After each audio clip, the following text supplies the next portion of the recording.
Kayla was 27 when the ground cracked beneath her feet. The doctor's face darkened as he stared at the glowing screen, and in that sterile room, her world began to tilt. She gripped the edge of the table so hard her nails dug into the paper lining. Her breath caught, heart pounding like it wanted out of her chest. "Please," she whispered, voice trembling. "Please don't tell him. Don't tell my father-in-law." The silence was heavy, the air too sharp, every second dragging like a blade. She knew this wasn't just about medicine, it was about shame, judgment, and a secret she'd carried from Kentucky into this Dallas mansion of glass and gold. And now it was about to be torn from her. The doctor shook his head, and she felt her stomach sink. This wasn't pity. It was duty. His hand reached for the door, and Kayla knew her plea had failed. Her secret was walking out that door in a starched white coat. "You tell me, what would you have done in her place? Would you beg harder, or would you run before the truth ruined you?" The moment the door opened, the sound of leather shoes tapping against marble echoed through the hall. Mr. Hargrove was waiting. Always waiting. Sharp suit, sharper eyes, fingers drumming his phone with the patience of a man who never had to beg for anything. He looked up when the doctor approached, and Kayla felt her world collapse in silence. She thought of Daniel, her Daniel, how he once swore he'd protect her from this man's cruelty. But Daniel wasn't here now. And in that heartbeat, Kayla knew her marriage was no longer hers to protect. The words were cold. "Tell your son to divorce her immediately." They didn't explode. They didn't rise in anger. They sliced. The doctor's voice carried across the room like a gavel striking. Kayla felt them pierce straight into her chest.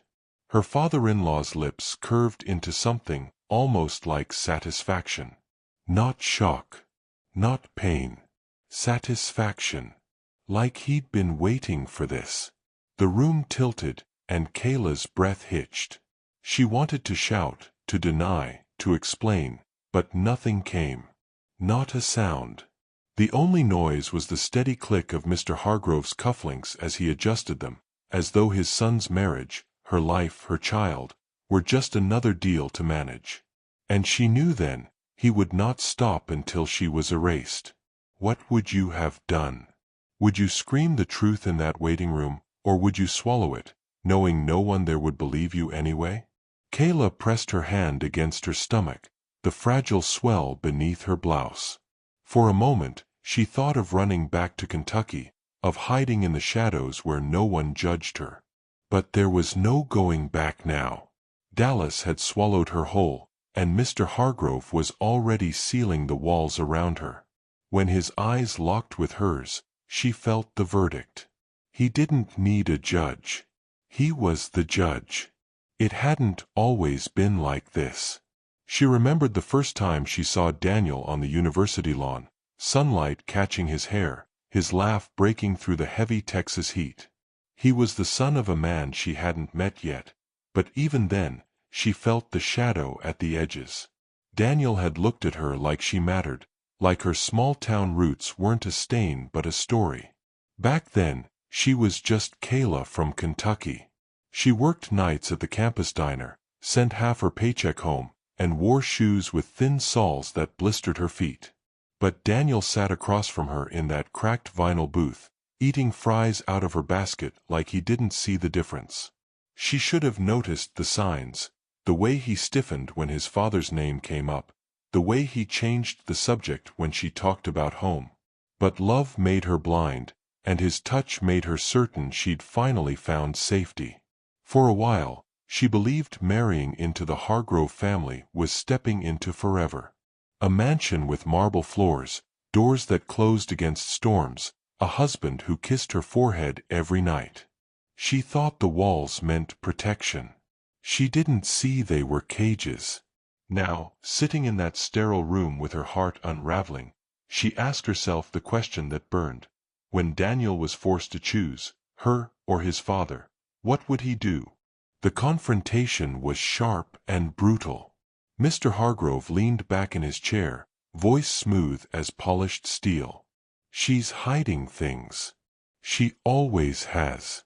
You should have listened to me, son." Daniel's face tightened, torn between loyalty and love. Kayla's hand reached for his, desperate, but he pulled back before their fingers touched. The space between them widened, and with it, the air grew colder. "I love her," Daniel whispered, but the words were soft, weak, like a man trying to convince himself. "Love," his father snapped. "Love doesn't pay for empires. Love doesn't protect legacy. She's a liability, and you know it." Kayla's throat closed, her voice breaking. "Daniel, look at me. Please. You know me. You know this isn't who I am." But he didn't look at her. His eyes were locked on his father's, and in that silence, she felt the verdict forming not in a courtroom but at a dinner table, in a family where love had always come second to power. Viewers, what would you have done if the man you loved sat in silence while his father decided your worth? Would you walk out, or would you wait for him to fight for you? Daniel opened his mouth, and Kayla's breath caught. One word could save her, or end her. The house grew colder after that day. Daniel didn't divorce her. Not yet. But he didn't hold her either.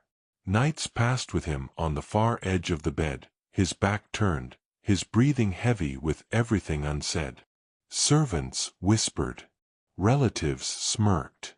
And Mr. Hargrove walked the halls like a king who knew his throne was safe.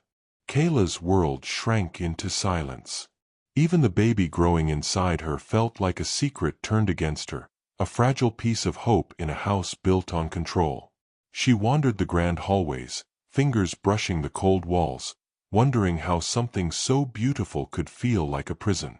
Every sound, the ticking of clocks, the echo of her own footsteps, reminded her that she didn't belong here. And then, one night, she froze by the bedroom door. Voices drifted through the crack. Her father-in-law's voice, low, deliberate, cruel. "She won't last long here. I'll see to it. Divorce is only the beginning." Kayla pressed her palm against her stomach, her heart pounding. The fight wasn't just about her anymore. It was about survival. She woke to silence, the kind that hums in your ears because it's too heavy to breathe through. Daniel was gone. His side of the bed cold, sheets pulled tight like he'd never been there. The emptiness pressed in, louder than any fight. Kayla sat up, her hand instinctively resting on her stomach.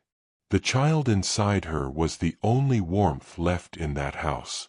Everyone else treated her like a ghost. Servants avoided her eyes. Calls from friends went unanswered. Invitations never came. She had become invisible, yet more watched than ever. When she tried to reach Daniel, his replies were clipped. Busy. Later. Always later. She knew the truth. His silence was not about time. It was about choice. And the longer he stayed away, the clearer his choice became. Would you stay if your own husband began treating you like a stranger? Or would you pack a bag in the middle of the night and run, no matter the cost? Kayla whispered to herself, "Hold on. Just hold on." But she couldn't tell if she meant the marriage, the baby, or her own strength. She found herself walking streets she hadn't seen in years, streets Daniel would never step foot on. A small cafe, peeling paint on the walls, laughter spilling through open windows. This was her place before wealth and marble floors. Kayla slipped inside, unnoticed at first. She breathed in coffee and sugar, smells that carried her back to nights of freedom. For a moment, she wasn't Mrs. Hargrove. She was Kayla from Kentucky. Sitting at a corner table, she opened a worn notebook she once carried everywhere. On its pages were dreams of a life built on love, not power. She remembered who she was, and she remembered that she wasn't weak. The memory of her mother's words came back like a flame. Don't let them tell you what you are, Kayla. You tell them. She wrote the words down again, her hand shaking but determined. The world had stripped her voice, but here, in this quiet corner, she was taking it back. Yet as she closed the book, her phone buzzed. A single message appeared, one that froze her blood. He knows where you are. Daniel's voice was colder than she had ever heard it. Why are you hiding from me? His eyes were dark, heavy, and full of something she didn't recognize. Kayla tried to steady her voice. I'm not hiding. I'm trying to breathe. Breathe. His laugh was bitter. Do you know what you've done to this family? She stepped back. I've done nothing but love you. But Daniel wasn't listening. His father's words had poisoned him, and his silence had become a weapon sharper than any blade. He accused, she pleaded, and every word drove them further apart. The argument wasn't about facts anymore. It was about loyalty. His to his father. Hers to the love she thought they still had. Kayla's voice broke. Look at me, Daniel. Do you even remember why you chose me? Or has he erased that too? He turned away, and in that turn, she felt something snap. Would you have fought harder, or would you have let go the moment the man you loved stopped looking at you? The door slammed, and the sound echoed like a final verdict. She couldn't sleep. Not after that night. The house was too quiet, but her thoughts screamed. She needed answers, proof that she wasn't crazy, proof that Mr. Hargrove had set this all in motion. Kayla began searching, through drawers, through locked cabinets, through anything that might hold the truth. Days blurred into nights as she dug deeper, fear and adrenaline keeping her alive. Then she found it. Hidden at the bottom of a desk drawer, beneath folders and contracts, was a thin envelope. Inside were photos, records, lies carefully arranged to destroy her. Dates altered. Signatures forged. Stories twisted. Her hands shook as she held the proof of her own ruin. Mr. Hargrove had planned everything, down to the smallest detail. She was never meant to survive in this family. What would you do if you uncovered the very weapon being used to erase you? Would you confront them, or would you keep it hidden until the time was right? Kayla slipped the envelope into her bag. For the first time in weeks, her fear was laced with fire. The storm came sooner than she expected. A phone call. A threat whispered through static. Leave, or you'll regret it. She clutched her belly, fear twisting every nerve. Whoever was on the other end of the line knew too much. Where she went, who she spoke to, even the smallest details of her day. The walls of the mansion were no longer walls. They were mirrors, reflecting her every move to people who wanted her gone. At dinner, Mr. Hargrove watched her like prey. His words dripped with poison disguised as courtesy. How is the baby? Strong, I hope. It would be such a shame if anything happened. Kayla's fork slipped from her hand, clattering against the porcelain. Her heart raced, but no one else reacted. To them, it was just conversation. To her, it was a death sentence. Would you stand up at that table and expose him, knowing no one would believe you? Or would you stay silent, protecting the life inside you even as your own crumbled? That night, she heard footsteps outside her door. Slow, deliberate. And when she opened it, the hallway was empty. The dining room glowed under chandeliers, but the air was sharp as glass. Relatives gathered, silver forks clinking, voices low with judgment. Kayla sat at the long polished table, her back straight though her hands trembled beneath the cloth. Mr. Hargrove raised his glass. To family, he said, eyes lingering on her with a cruel flicker. The foundation of everything we build. Whispers rolled around the table, each cousin, aunt, and uncle turning their eyes toward her like vultures circling. Then one voice rose above the rest. Is it true? Did you lie to Daniel? Did you trap him with that child? Kayla's throat tightened. She searched for Daniel's eyes, begging for one sign of protection, but he looked down at his plate. That silence was louder than any accusation. She pushed back her chair, voice shaking but strong enough to cut through the murmurs. You talk about foundation, but you build it with lies. Not mine, his. She pointed toward the head of the table, toward the man who had orchestrated her fall. Gasps broke like glass. The room wasn't silent anymore. It was a battlefield.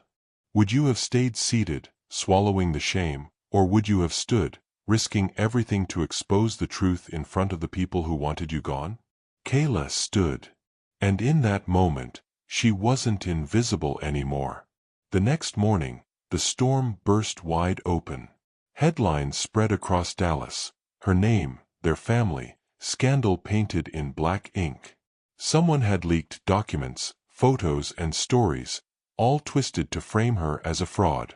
The media circled like wolves, cameras flashing, questions slicing through the air. She watched from the window as reporters crowded the gates. Her face was on every screen. To the world, she was no longer Kayla, no longer a wife or mother-to-be. She was a scandal. Mr. Hargrove didn't hide his smile. I told you. You were never built for this world. Her hands curled into fists. He wanted her broken. He wanted her gone. But for the first time, she felt something stronger than fear, defiance. She had seen the proof. She knew the truth. And she knew exactly who leaked the lies. Would you have run from the flashing lights, or would you have stepped outside, ready to tell your story before they buried you alive? Kayla turned toward the door, her heart pounding. If they wanted her silence, they would have to fight for it. The retaliation was merciless. Her phone buzzed with threats. Strangers spat her name like venom. A car followed her from the doctor's office to the grocery store. At night, shadows passed her windows. She felt hunted, cornered, stripped of peace. Then the worst blow came. Daniel. He stood in their bedroom, papers in hand, his face pale. These are divorce papers, he said quietly, like the words themselves were too heavy to carry. Kayla's knees buckled, but she didn't fall. She stared at him, searching for the man she once knew, the man who kissed her in a diner booth and promised forever. Is this you? She whispered. Or is this him? Daniel didn't answer. And in his silence, she saw everything. Would you have signed, giving them exactly what they wanted? Or would you have refused, knowing that defiance might cost you even more? Kayla let the papers drop to the floor. Her voice was steady now, stronger than it had ever been. If you can't fight for me, I'll fight for myself. The look on Daniel's face wasn't anger. It was fear. The days that followed were war. Kayla gathered her proof, every forged paper, every altered record, every lie her father-in-law had created. She found allies in places she hadn't expected. A servant who had overheard. A secretary tired of silence. Together, they pieced the puzzle into a weapon sharp enough to cut the empire at its core.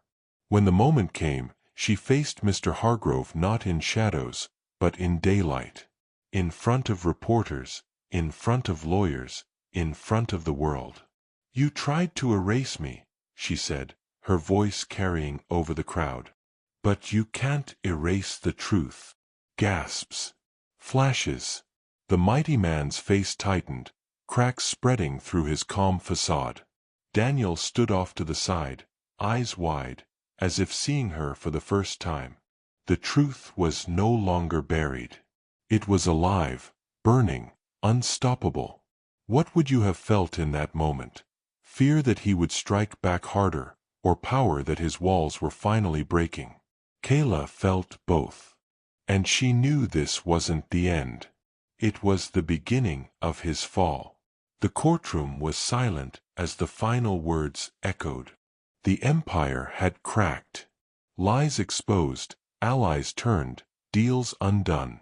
Mr. Hargrove sat in the defendant's chair, the same chair where he had once wanted her to sit. Kayla sat straighter, her child kicking inside her, reminding her why she fought. Daniel walked toward her, hesitation in his steps, regret heavy in his eyes. "I was wrong," he whispered. "I let him decide for me. I almost lost everything." Kayla looked at him, searching for the boy she once loved. But love wasn't enough anymore. She had learned that the hard way. "I don't need saving, Daniel," she said softly. "I needed a partner. And when it mattered most, you weren't there." His face broke, but she didn't. Would you have forgiven him, taking him back for the sake of the child, or would you have walked away, choosing strength over comfort? Kayla stood, her voice clear. "This is not the end of me. This is the beginning." She walked out of the courtroom, the sun spilling across her face, carrying not just her child but her own freedom.